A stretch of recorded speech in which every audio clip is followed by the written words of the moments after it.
Hey, how we doing, my jaw-breaking scammers? Hey, can I borrow like 4 quarters from you real quick? I gotta go down to the Jawbreaker store as well. Ed, Ed, and Eddy, this show had it all. Candy, adventure, and lots of scamming. Too much scamming, to be exact, actually. Like, way too much scamming here. Ed, and Eddy had a charm to them that I always liked about when I was a kid. Whether it was the way how animated their outlines are, or how ominous and empty the cul-de-sac felt, or how expressive and alive the characters felt. There was just something about it that I could just gravitate towards it all the time. Maybe some of the characters I could relate to, but who knows. In my last video, I mentioned that Midway had a licensing deal that they were able to make with Cartoon Network to develop 3 games based off of their 3 top-rated shows at the time. One of the shows I did mention was Ed, and Eddy being part of the deal. So what's the game even about? Well, let's get into it then, shall we? Grab your jawbreakers, get your plans out to go scam the cul-de-sac. Let's have a sit down and talk about Ed, and Eddy, the Mis-Edventures.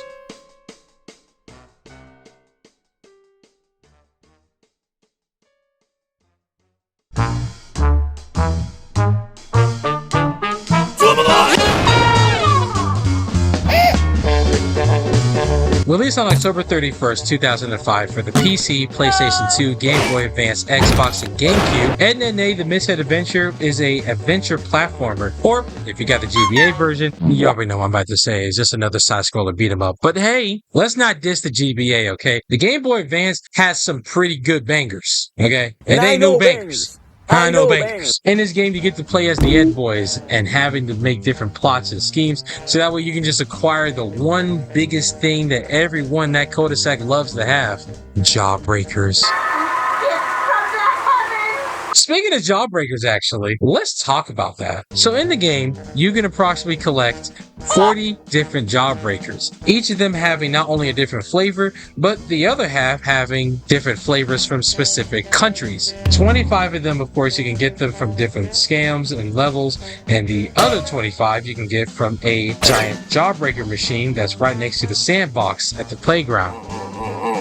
Yeah, this is a typical day in their world, to be honest, so it's not really surprising, okay? Each jawbreaker that you collect basically had a different subscription and flavor that they had. I mean, wouldn't you say delicious to a jawbreaker that big? I mean, hey, I like the shit out of that.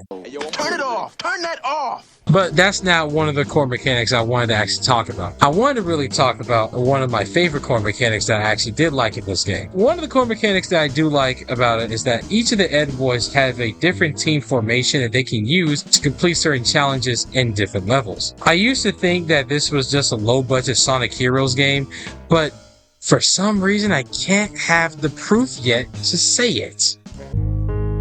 Still building that case. The case is small still, but still building it.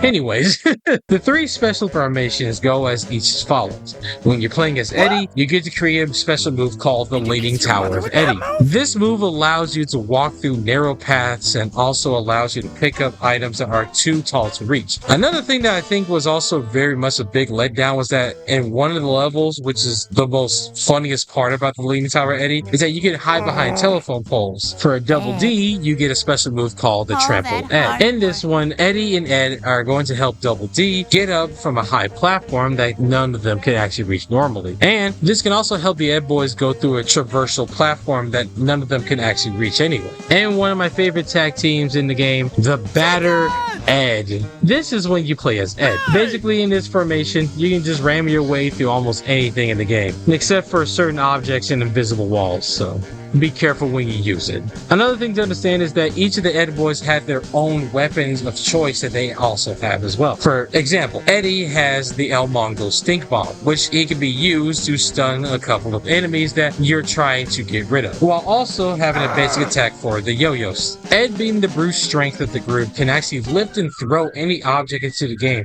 while also smashing his head into a lot of things. And as for Double D, well, he just has a ruler stick and a slingshot. But hey, don't let the slingshot fool you now. This is a very important weapon of choice, since it's the only weapon that you can go into first person to and can help you go across certain passageways that you normally couldn't go through. So, gotta give Double D the dub right there, you know what I'm saying? I also wanted to take this time to explain promotional games. It's gonna be quick, but hear me out.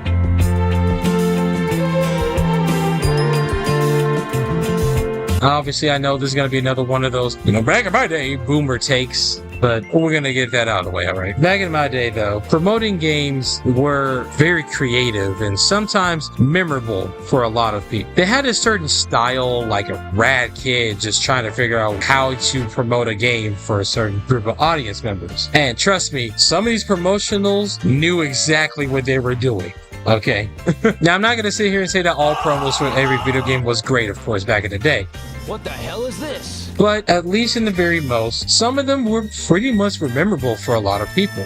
In my last video, I forgot to mention that there was a promotional game that was made for The Grim Adventures of Billy and Mandy. Thanks to the Wayback Machine, you can still play it, which is also pretty unique. Sadly, though, you can't do that the same for the Ed, and Eddy game, but there's a video for it. There was a promotional game that was made for the Mis-Edventures, and in this game, you get to search through Ed, Double D, and Eddy's room in order to find any jawbreakers or just hidden surprises in this promotional game. And once you did find everything, you get a reward for all your efforts. Production for this game kind of went the same way as Billy and Mandy game. All the actors reprised their roles, and the publisher, of course, being Midway, also helped with some of the development as well. So, anyway, enough yapping. Let's get into the gameplay.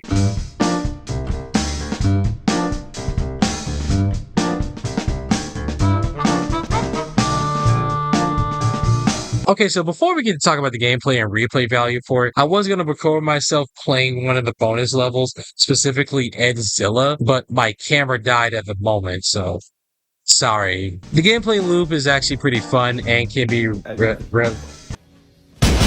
The gameplay loop is actually pretty fun, but can be repetitive at times when it comes to certain levels. With that being said, though, there are certain levels that actually can test your knowledge into the mechanics. In the scam level, Nightmare on Ed Streets, Eddy and Ed put Jimmy's stuffed animal rabbit, Mr. Yum Yum, inside of an abandoned house that they put into the cul-de-sac. Once they enter the house, they got locked inside of the house thanks to the canker systems. And in order to actually get Mr. Yum Yum back from them, each of them had to give a gift that was for the canker sisters from each of the Ed boys. I think in my honest opinion, this is probably the best level to use all the Ed boys skills with each of the fullest. Each part of the level had like this very tricky puzzle piercing adventure that could rattle a kid's brain for the first time playing these levels. And trust me, I was one of those kids. One of the best parts that I actually do think this game is really captivating for me is each and every different jawbreaker that you can collect in the game. Every scam, of course, like I mentioned before, has at least a couple of jawbreakers that you can find and collect throughout the levels. The response to controls can delay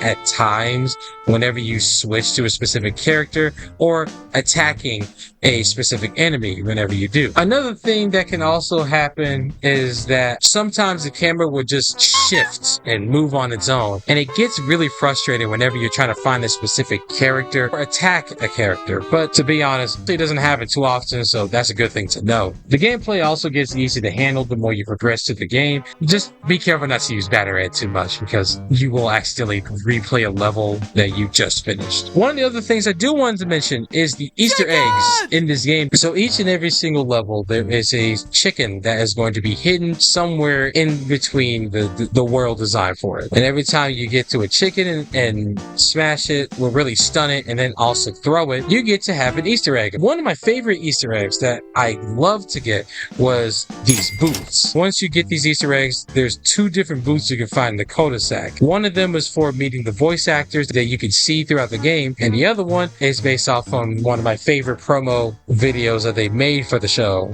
My Best Friend Plank. My best friend Plank. My best friend means something to me, man.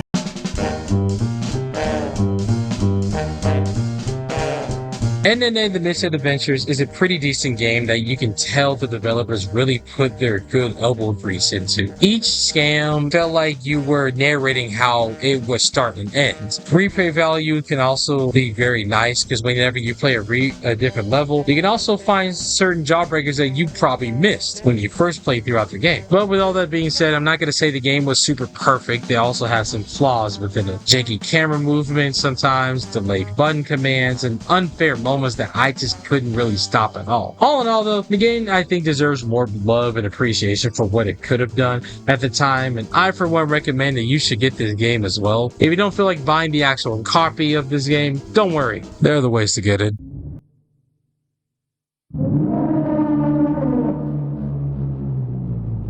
Anyway, I'm going to give this game 8 jawbreakers out of 10, and that's all I got for you. Don't forget to like, comment, and subscribe to see more content like this, and I will see y'all in the next video where I talk about 2 sports racing games. That's going to be a big video right there. Anyway, that's going to be all for today. I'll see y'all in the next video. Peace! I think I'm gonna just let me get a yellow bebber. Look, you bout to get nothing. I'm not finna play with you. You gonna be yellow bebber, and your ass still gonna be hungry. So you better tell me what you— Let me get a yellow bebber. To the